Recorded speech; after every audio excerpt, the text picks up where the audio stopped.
Dogfish Head, SeaQuench Ale, Session Sour, 4.9% alcohol. Let's give it a shot. So this is a sour ale. However, you're not going to expect what I'm going to say next. Let me just read the label first. It says, blissfully brewed with lime juice, lime peel, black limes.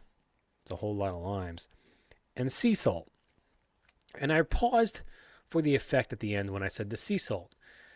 When you taste this beer, it is kind of like a light lager, kind of like a land shark almost, maybe like a Corona, with an ale flavor. It's more on the ale side. I know those are lagers, but this is it's light enough that reminds you of those beers, but with a slight ale bitterness.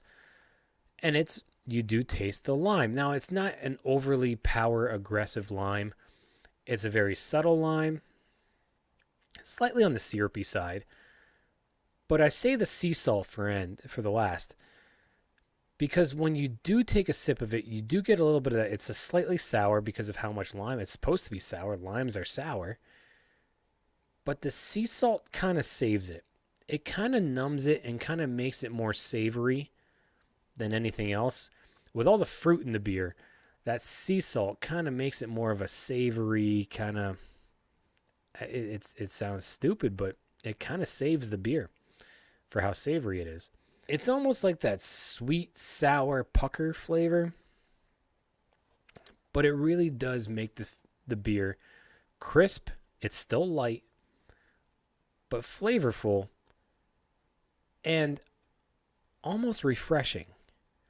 I think that's what they were going for then in this, but the refreshing factor is what saves this beer completely, and I think it's because of the sea salt. I don't know how much sea salt is in this beer. I don't know if they really were meaning for it to be this manner, but the overall brew, there's something when you taste this beer, it's almost like you're tasting a sour ale or a tart ale, but that sea salt really does kick in and saves this beer from being another typical sour or tart ale. And I can say this with full honesty and kind of just disbelief, but I actually enjoy this. It does teeter on that sour ale, tart ale, but there's something about this beer with this, and I think it's the sea salt that makes it refreshing. You take a sip of it and you're like, okay, thank you, sea salt, for bringing me right back, because I thought I was going off this ski slope of tart, and you brought me back, and now I kind of want another sip. I hope that makes sense. I hope if any of you out there try this beer, you kind of see what I'm saying, because right now I feel like I'm an idiot. I might be. Thank you for the comment section. However, all in all, I could see drinking this beer again. My drinkability, I could see drinking 2 or 3 of these.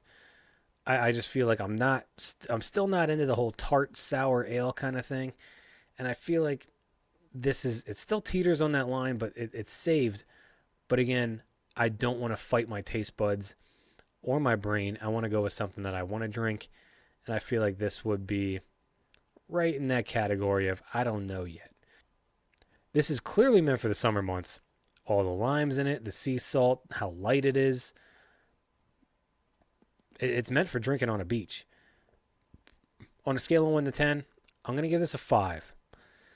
Again, I'm not sure which side I'm leaning towards on this. It's kind of a confusing, almost teasing beer where it gives you the tart and the sour, and then it reels you back, and it just kind of keeps you leaning. You're not exactly sure which way to fall on the fence. And because of that, I'm going to give it a 5. And 5 is perfect because it's right in the middle. So if you're looking for something that is going to be different and you're not sure about the tart or the sour ales, but your curiosity spikes and you want to try something different, I recommend this. And again, that's Dogfish Head, SeaQuench Ale, Session Sour, 4.9% alcohol.